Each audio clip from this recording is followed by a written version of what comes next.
João capítulo 12, versos 20 a 31. Evangelho de João capítulo 12, verso 20 a 31.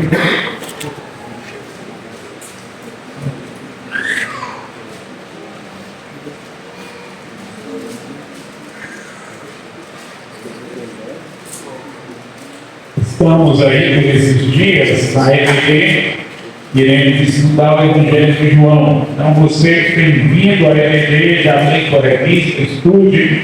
Você que ainda não recebeu a sua revista, bem-vindo à EBD, ou não veio, participe para receber sua revista e assim aprender dos ensinamentos de Deus.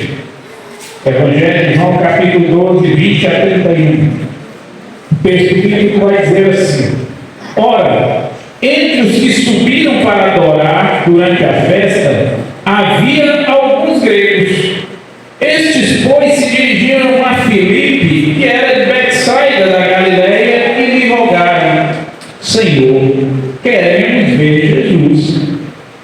Filipe foi dizê-lo a André, e André e Filipe o comunicaram a Jesus. Respondeu-lhe Jesus: é chegada a hora de ser glorificado o Filho do Homem. Em verdade vos digo, se o grão de trigo caído na terra não morrer, fica ele só, mas se morrer, produz muito frutos.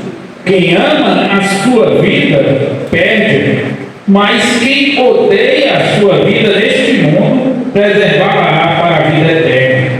Se alguém me serve, siga-me, e onde eu estou, ali estará também meu servo.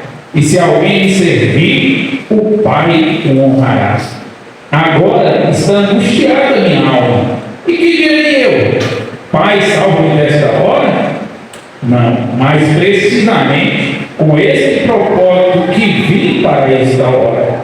Pai, glorifica o teu nome. Então veio uma voz do céu: eu já glorifiquei e ainda o glorificarei. A multidão, pois, que ali estava, tendo ouvido a voz, dizia ter havido um trovão. Outros diziam: foi um anjo que lhe falou. Então explicou Jesus: não foi por mim que veio esta voz, e sim por vossa causa.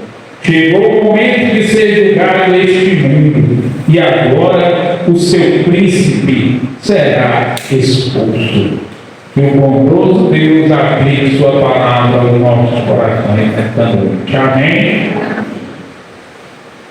O tema central deste texto bíblico, que vai se estender ali até o verso 36, este momento, este parágrafo, é a glória de Deus através da cruz, ou a glória da cruz. Paulo, quando falava a respeito disso lá em 1 Coríntios, no capítulo 1, para alguns a cruz é loucura. Porque como é que pode uma pessoa salvar o mundo morrendo numa cruz, sendo que a cruz para os judeus era uma opção, para os romanos era um homicida que estava morrendo na cruz. E para nós, a cruz é a salvação. A cruz é a transmissão do amor de Deus para com nossa humanidade caída em pecado. E no relato desse texto, é muito interessante a gente observar que Jesus Cristo, ele declara abertamente que é chegada a hora do Filho de Deus ser glorificado. Ele demonstra que a glorificação estava próxima. Em outros aspectos, irmãos, podemos entender nesse texto bíblico que a glorificação já se dá a partir deste momento em que chegam aqueles homens gregos para falar de Jesus Cristo. Os líderes religiosos da época, escribas e fariseus, eles não foram a atrás de Jesus Cristo. Os chamados doutores da lei que existiam na época, eles não foram atrás de Jesus Cristo. A multidão que talvez frequentava as sinagogas, eles não iam procurar Jesus Cristo para conhecer quem era Jesus. Mas diz o texto bíblico que alguns gregos foram ver Jesus Cristo. Os gregos, eles eram politeístas. Eles tinham vários e vários deuses. Eles adoravam diversas entidades. E, no entanto, aqui o texto bíblico vai falar que aqueles homens foram atrás de Jesus Cristo. E foi espanto até para os discípulos, a ponto dos discípulos pensarem muito bem antes de levar esses homens a Jesus Cristo. É tanto que Filipe recebe aqueles homens, mas ele não leva aqueles homens a Jesus Cristo, ele vai atrás de André. Hoje na escola dominical nós estudamos quem era André. André foi aquele que, quando conheceu Jesus Cristo, foi atrás de seu irmão Pedro. Depois ele foi atrás de outro cidadão chamado Natanael. Então André era aquele que, de certa forma, levava as pessoas a conhecer quem era Cristo. Filipe não quis essa responsabilidade de levar aqueles homens a Cristo e jogou a bola para André. André, tem uns gregos aí. Era temeroso porque a ideia, talvez ali, seria até um ataque à pessoa de Jesus Cristo. Mas, naquele momento, André leva aqueles homens a Jesus Cristo depois de comunicar a Jesus Cristo. Olha, tem alguns gregos aí que querem ver o Senhor. É muito belo, irmãos, esse texto bíblico, porque o que você veio fazer aqui nessa noite? Você veio só tomar cerveja?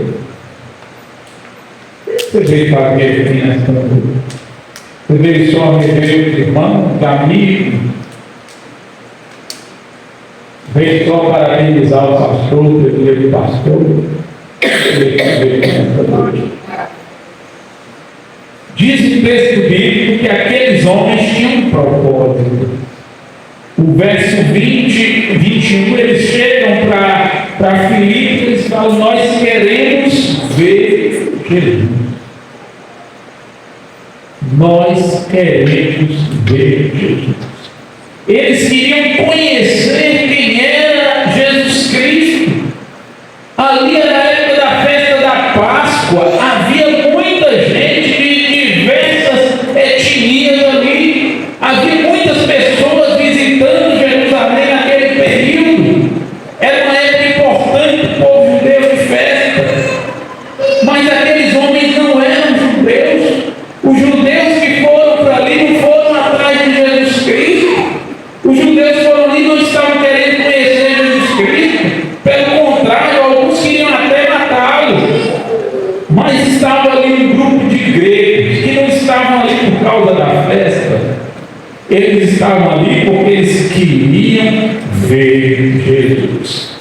Lembra de outro personagem bíblico que queria ver Jesus? Quem era ele? Um homem de pequena estatura, Zaqueu. De repente, Zaqueu queria ver Jesus. Sobe numa árvore e tem o melhor encontro da vida dele com Jesus Cristo. Aqueles homens queriam ver Jesus e Jesus se apresentou a eles, certamente, naquele momento. Porém, antes de Jesus Cristo se apresentar, Jesus Cristo faz algumas declarações interessantes.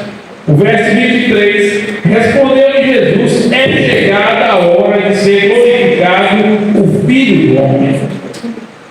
Jesus Cristo já estava na sua presciência, falando o que iria acontecer. Olha, o Filho do Homem vai ser glorificado. Chegou a hora. Jesus Cristo já estava olhando a glória do porvir. Isso é, a glória de que gregos, brasileiros, ingleses,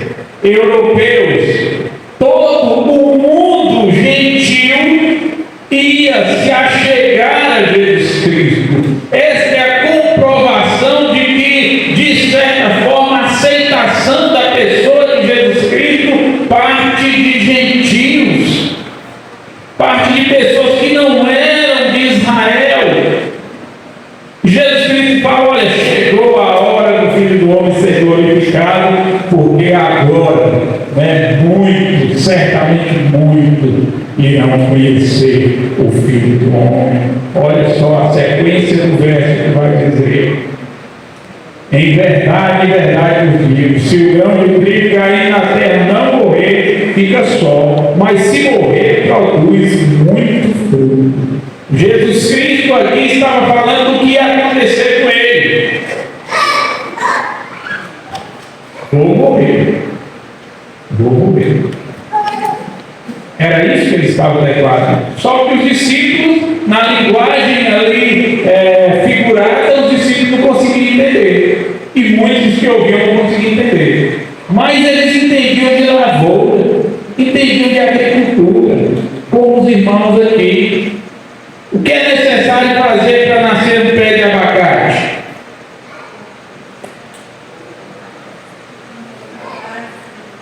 Pega caroço de abacate, faz o quê? Deixa ele exposto no sol e na chuva. Para plantar tem que fazer o quê? Cavar e enterrar. Ali ele vai entrar em processo de putrefação. Vai morrer. Para depois nascer aquela bela árvore. Jesus Cristo está falando isso: olha, eu vou morrer, mas de mim vai surgir muitos se achegarão, muitos se converterão, e agora haverá glorificação do Filho de Deus, porque muitas pessoas, através da morte, vão nascer de novo, ou vão ser vivos, ou tornar-se vivos. Paulo vai dizer em Efésios capítulo 2: vós estavas mortos em vossos delitos e pecados, e ele nos vivificou. Isso é, através da morte de Jesus Cristo, houve vida, houve vida para a humanidade. E aí Jesus Cristo apresenta aquele texto tão simples, que nós ouvimos quase sempre, o verso 25: quem ama a sua vida, perde, mas aquele que odeia a sua vida neste mundo, preservará a vida para a vida eterna. Irmãos, parece até um tanto diferente. Como é que a gente vai odiar a nossa vida? Nossa vida é tão boa, não é? Como é que a gente vai odiar? O sentido aqui é a vida no mundo. É a vida no mundo. Se alguém ama essa vida aqui neste mundo de caos, de perturbação, de enfermidades, de tanta coisa ruim, alguma coisa está errada nessa pessoa. O que Jesus Cristo está falando é que é necessário morrer no mundo para nascer para Deus. O odiar o mundo aqui, a qual Jesus Cristo se refere, é justamente não gostar dos prazeres dessa carne, ou não viver apegado aos prazeres dessa carne. Irmãos, você quer perceber o que é o mundo? Comece a assistir os programas de Cidade Alerta, comece a assistir o programa Balanço Geral, comece a assistir os programas policiais, e você vai ver o que é realmente o mundo, o que é a realidade deste mundo que a gente vive, um mundo envolvido em caos, em pecados, em destruição, em miséria. E quando a gente observa isso, a gente vê que nossa humanidade está falida por causa do pecado. E é isso que Jesus está falando: olha, quem ama esses prazeres da carne, essa humanidade falida por causa do pecado, o destino dele será terrível. Então vai perder a sua vida. Mas quem odeia esta vida no mundo vai preservar para a vida eterna. Isso é um ensinamento de Cristo: é amar a Deus sobre todas as coisas e ao próximo como a ti mesmo. Eu tenho que amar o meu próximo. Isso é, eu tenho que amar as pessoas. Mas as práticas do mundo, essas nós temos que aborrecer delas e não segui-las. A orientação de Jesus Cristo é clara. Verso 26: se alguém disser, siga-me, e onde eu estou, ali estará também. Verso 7: e se alguém servir, o Pai o honrará. Jesus Cristo garante duas coisas aí para aqueles que o servem, para aqueles que buscam a sua presença. Primeiro, onde você estiver, Ele estará contigo. Onde meu servo estiver, eu vou estar com ele. Onde eu estiver, meu servo estará também. E depois ele garante outra coisa: o Pai o honrará. O Pai o honrará. Isso é, se você quer ser honrado por Deus, sirva a Jesus Cristo. Viva para Jesus Cristo. Busque a Jesus Cristo. E assim você será honrado por Deus. Jesus Cristo declara agora nesses momentos, o que ia acontecer com ele. Ele fala no verso 27: agora está angustiada a minha alma, e direi: Pai, salve-me dessa hora. Salve-me dessa hora. Mas precisamente com este propósito vim para esta hora. Jesus Cristo fala: olha, minha alma está angustiada. É interessante que o termo grego aqui para angustiada é uma tristeza profunda de alma ou uma tristeza profunda mortal. Isso é, nesse momento aqui, Jesus Cristo tinha tudo para estar em depressão, estar realmente jogado ali no fundo do poço, mas no entanto ele faz essa declaração: eu vou me importar com isso, não tanto Tiago, mas eu vou pedir a Deus que me livre dessa hora. Não, porque para este fim, precisamente com esse propósito que eu vim, para morrer pela humanidade. Jesus Cristo veio morrer por mim e por você, para conceder-te vida eterna nos céus. E ele fala: olha, foi para essa hora que eu vim. E aí ele faz uma oração a Deus: Pai, glorifica o teu nome. Glorifica o teu nome. Ele dá glórias a Deus. Senhor, a glória seja tua. Está acontecendo tudo isso aqui de ruim, minha alma está angustiada, tá? Mas a glória é tua. Que a glória seja tua. Em todos os momentos, irmãos, da nossa vida, nós temos que entender o seguinte: a glória de Deus, ela vai predominar sobre nós e sobre as circunstâncias. Não importa elas quais sejam, a glória de Deus vai predominar. E Jesus Cristo fala isso: olha, Pai, glorifica, que a glória seja tua. E aí ele ouve uma voz do céu. Por 3 vezes, ou 3 ocasiões, Deus fala com o povo na época de Jesus Cristo. A primeira vez, quando Jesus Cristo está sendo batizado, a voz do céu. A segunda vez, na transfiguração, Deus fala com os discípulos ali na transfiguração. E a terceira vez agora. Agora, a voz de Deus é ouvida por toda a multidão que estava ali. Quando Jesus Cristo fala: Pai, glorifica teu nome, então veio uma voz do céu: eu já glorifiquei e ainda o glorificarei.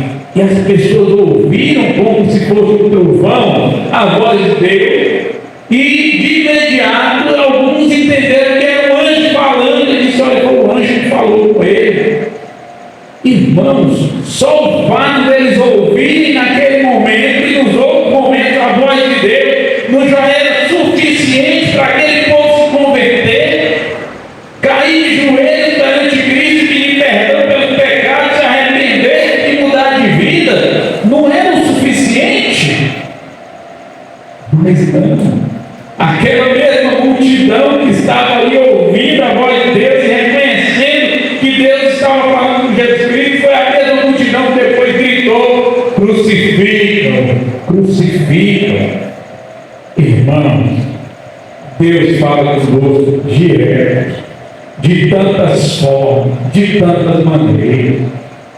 Deus fala conosco muitas vezes diretamente pelas Escrituras. Quando a gente lê e compreende, Deus fala diretamente conosco também pelas circunstâncias.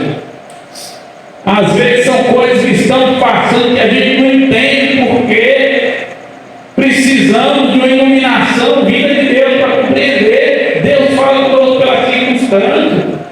Deus fala conosco pelos fatores do tempo, do clima, os acontecimentos trágicos que a gente vê no mundo.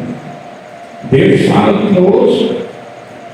Deus também fala conosco, muitas vezes com tragédias pessoais que acontecem na nossa família, no nosso povo.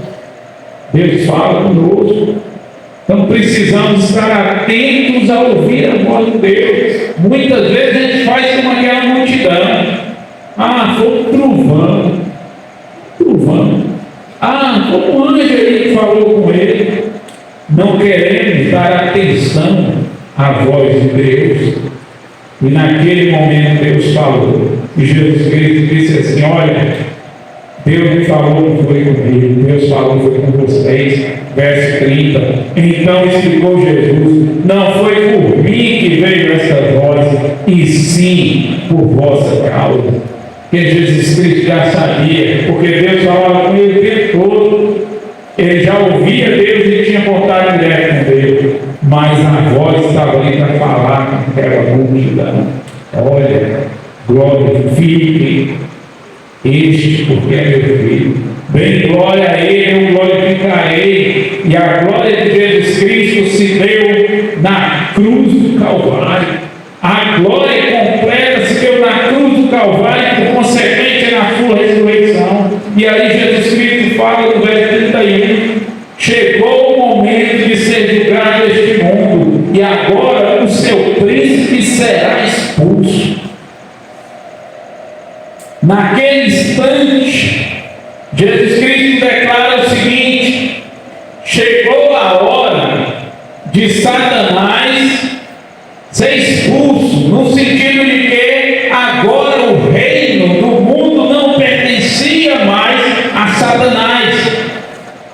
O reino agora é o reino de Deus estabelecido na face da terra. Alguns teólogos vão dizer que foi nesse momento que Satanás não teve mais acesso ao céu como ele tinha na época de Jó. Ele foi expulso. Alguns teólogos vão dizer que é nesse momento que Satanás é preso. Alguns teólogos vão dizer que é nesse momento que Satanás é amarrado. Mas, na minha concepção teológica, nesse momento, Satanás foi derrotado. Isto é, a obra das trevas agora já não tinha mais o poder que tinha antes. A partir deste momento, Jesus Cristo, dessa declaração de Jesus Cristo, quando ele fala: olha, já é chegado o momento de ser julgado, e agora o seu príncipe será expulso. Ele estava falando: olha, Satanás não tem mais poder sobre a humanidade como ele tinha. Tinha um colega, onde ele está na Inglaterra, ele dizia bem assim: olha, quando a coisa ficava muito difícil, ele falava: rapaz, o diabo está voando de asa delta no mundo. O diabo está voando de asa delta no mundo. Naquela circunstância em que ficou os 400 anos de período interbíblico, que Deus não falava com o povo por intermédio do profeta, que Deus não falava por intermédio de nada. Aqueles 400 anos, realmente o diabo estava pintando e bordando. É tanto que Jesus Cristo chega, e tinha um homem lá em Gadara que tinha uma legião de demônios dentro do homem. Uma legião romana continha cerca de 6.000 homens. Dentro daquele homem, então, acredito que tinha 6.000 demônios. diabo estava pintando e bordando na humanidade, e Jesus Cristo falou: olha, chegou o momento, acabou, agora o reino de Deus será estabelecido neste mundo e o diabo será expulso. Meu querido irmão, saiba uma coisa: a igreja de Cristo aqui neste mundo é a representação do seu reino. Eu e você somos súditos do reino. E por isso que o diabo não tem poder na igreja de Deus aqui no mundo. Por isso que Jesus Cristo falou: a igreja é minha e as portas do inferno não prevalecerão contra ela. Hoje nós temos essa plena convicção de que o reino de Deus se estabeleceu aqui neste mundo e nós somos representantes desse reino, e nossa missão aqui é igual à missão de André. Eu tenho que levar as pessoas que querem conhecer Jesus a conhecer. Eu tenho que levar as pessoas à presença de Jesus Cristo. É a nossa missão aqui como igreja. Mas saiba de uma coisa: Cristo já foi glorificado, está glorificado e será glorificado ainda mais no final de todas as coisas, quando Ele voltar para levar a sua igreja, nós, Jesus, para o céu. E lá nós teremos uma festa do céu. Nesta noite, possamos ter essa plena convicção de que a morte de Cristo não foi a derrota. A morte de Cristo foi a sua vitória e glorificação. A morte de Cristo foi a derrota, sim, do diabo e de seus anjos. Que Deus, pois, nos abençoe.